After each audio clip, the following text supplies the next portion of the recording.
Okay sir. అంతర్గత కర్ణాటక నుంచి Gulf of Mannar వరకు ఒక ద్రోణి కొనసాగుతుంది.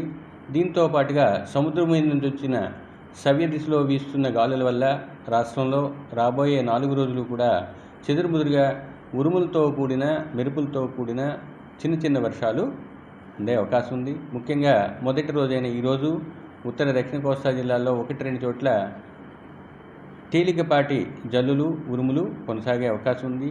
రేపటి నుంచి 4వ రోజు వరకు అనగా 20వ తేదీ వరకు క్షేత్రీయ విస్తృతి పెరగటంతో పాటు ఉరుములు మెరుపులు కొనసాగే అవకాశం ఉత్తర దక్షిణ కోస్తా జిల్లాల్లో ఉన్నాయి. ముఖ్యంగా 3వ రోజు దీని యొక్క విస్తృతి ఎక్కువగా ఉండే అవకాశం ఉన్నది.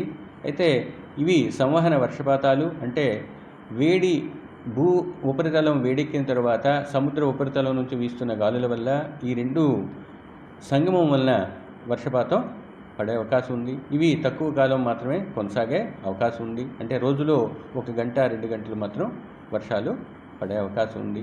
ఇక ఈరోజు రాష్ట్రంలో గరిష్ట ఉష్ణోగ్రతలు సాధారణ స్థాయిలో ఉండే అవకాశం ఉంది. తదుపరి 2 రోజులు కూడా గరిష్ట ఉష్ణోగ్రతలు 2వ రోజు నుంచి 4వ రోజు వరకు గరిష్ట ఉష్ణోగ్రతలు 2 నుంచి 4 డిగ్రీలు తగ్గే అవకాశం ఉన్నది.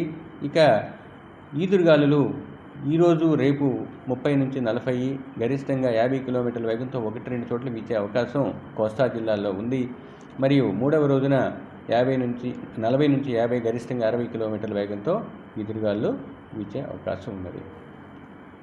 ఇక మత్స్యకారులకు ఎటువంటి హెచ్చరికలు లేవు.